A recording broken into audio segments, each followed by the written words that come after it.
So I would like to talk about how to turn life's challenges into a mission. But before that, I want you guys to know that it's not always the case. Depending on the challenge that you are facing, it could be impossible to turn it into a mission. So yeah, that's the talk of today. So, can challenges really become the foundation of a life mission?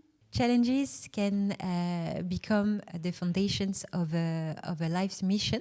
For some people, for others, it's not the case. It's not possible because, you know, it really depends on the challenge that you are facing. I mean, if you are losing your child, for example, how can you see I don't know, a wisdom behind it? How can you make it, I don't know, a mission of life?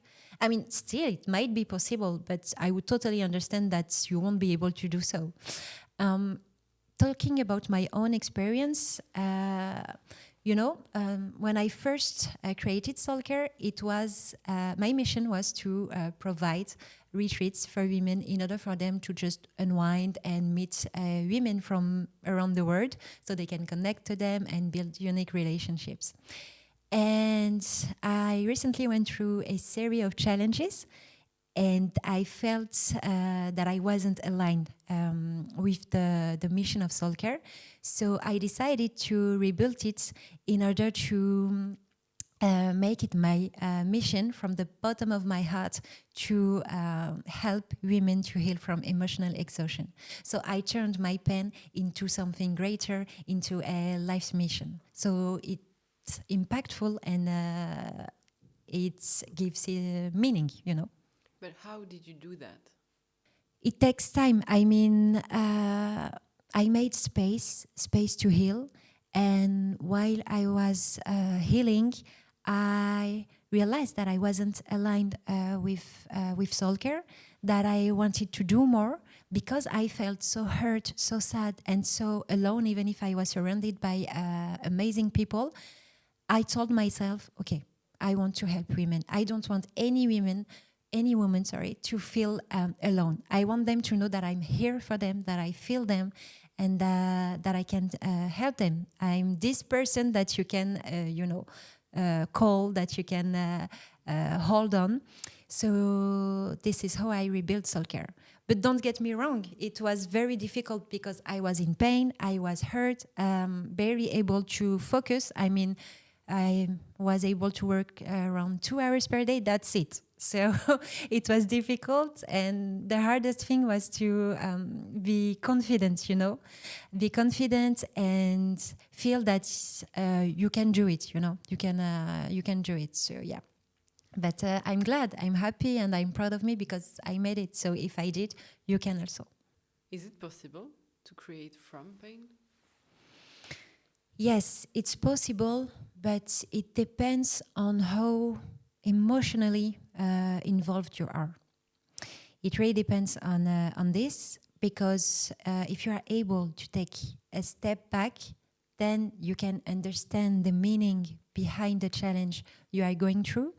And so the moment you understand it, you can make space. And because you can make space, then you can realign yourself, and something greater can come from the pain that you are going through. And can you share a challenge in your own life that became a turning point? A challenge in my life that became a turning point? Well, to be honest, it's not a challenge. It's a series of challenges. So recently I went through different challenges. I lost my job, and 2 months after I lost someone that I deeply loved. Plus I was abroad, so far from my family. And a few weeks later, I got hospitalized. So it was a lot. It was a lot, and I had only 2 options: survive or drown. And somehow I chose to survive, one step at a time. I stepped out from my hotel room, crossed the streets, and went for a massage. And somehow I was connected to the massage lady. I don't know. I think she felt that I was so sad and feeling so bad that at the end of the massage, she just hugged me. It it was so nice. It was. I think what I needed at that time. Then I booked a flight ticket to Indonesia, and I went to Indonesia and I booked a surfing session, and it was like the first one. And I was able to just stand up on the board, which is quite an achievement for a first session. So somehow it helped me rebuild confidence, and then I really enjoyed it. So I booked like 10 sessions, 40 sessions, and it was so good. But I was still going through a lot of stress. And I wasn't listening to the signals that my body was sending to me. So this is how a few weeks later I ended up hospitalized. And how can these challenges become like can turn into creation or life's mission? How do you do that? Or As per my own experience, the pain that I was feeling was that much that I promised myself that I don't want any woman to be in such situation alone. So I made it a mission, really from the bottom of my heart, to be there for them. I mean, for example, recently, a client called me because she was going through a burnout, and she had she was seeing a therapist, but somehow it didn't help her because, they don't give you concrete actions to put in place in order to heal. So, and even with medicine, it didn't help. And she wasn't able to afford, a program with me. So, because I felt connected to this woman, we planned together a road trip in Switzerland. So she's coming home next week, and I'm going to help her through this road trip to regain confidence on her by, practicing movement, meditating in the mountains, and reconnecting to her true self. So it's not a job.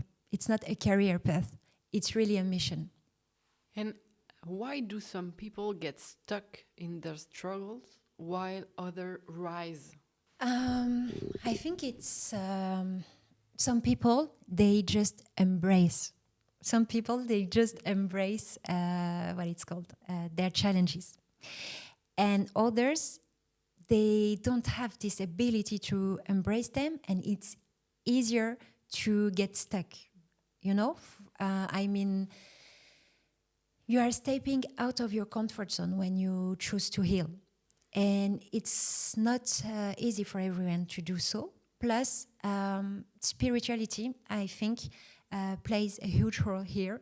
Because if you're not a spiritual person, whether you're a religious one or not, it's difficult to find meaning behind the challenge, the grief that you are going through. So you're just stuck in your emotions, in your feelings, and you just pause your life instead of navigating through the pain.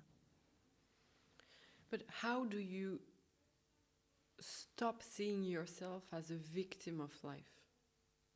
Because when we go through challenges, we can see ourselves like victim. Yeah.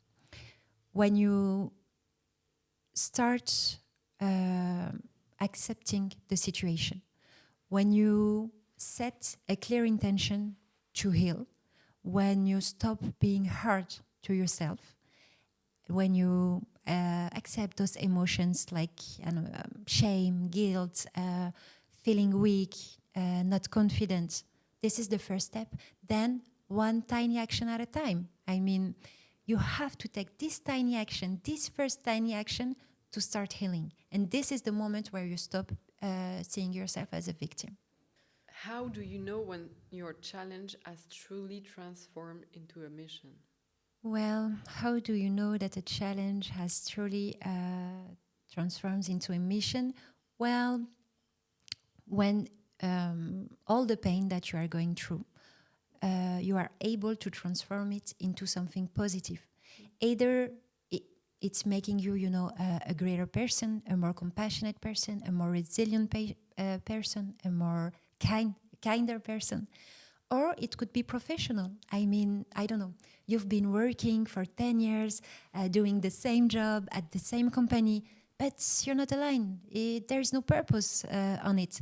And because you went through this challenge, you know that it's not meant for you and that you want to do more. You want to do something that is exciting you, something that has meaning for you. So then you change your career path out of nowhere.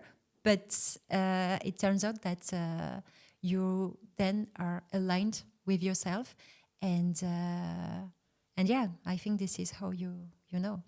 How can helping others heal also help you heal? How can helping others also help you healing? Well, helping others enables you to take a step back, to sometimes realize the abundance that is already present in your life. So it helps you focus on the positive that is in your life, on how lucky you are, even if you are going through this challenge.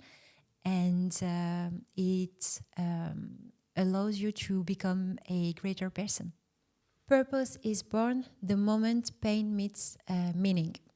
So yes, the moment you find meaning, the moment you embrace your challenge, you have a purpose, you have hope, and you have this light into the dark that is driving you, that is helping you making something positive, something greater from this challenge that you are going through. If Solker had one message about turning pain into purpose, it would be that embrace your pain, embrace your challenge, and make it something positive, either about yourself, become a greater person, or make it a life's mission. So, as I said, you can turn your pain, your challenges into purpose, but sometimes it's difficult and, let's say, impossible to turn your challenges into purpose. The conflict in Palestine, how can you see in this conflict any purpose? I mean, it's impossible. It's impossible to explain the genocide that Palestinians are going through right now. But what's beautiful into this war, it's how faithful the population there are. I mean, they're just so how do you say? They hold on their faith so much, and they're not afraid. And that's what's beautiful, because they are losing their children, their wives. They cannot eat. They're starving, but somehow they're not afraid, because the only one they're afraid of is Allah, and they can't wait to meet Him. And they only need Allah to feel safe, to feel joy, to feel this light into those darkest moments. That doesn't mean they're not suffering. That doesn't mean they're not crying. Don't get me wrong. But they find peace even in such dark situation.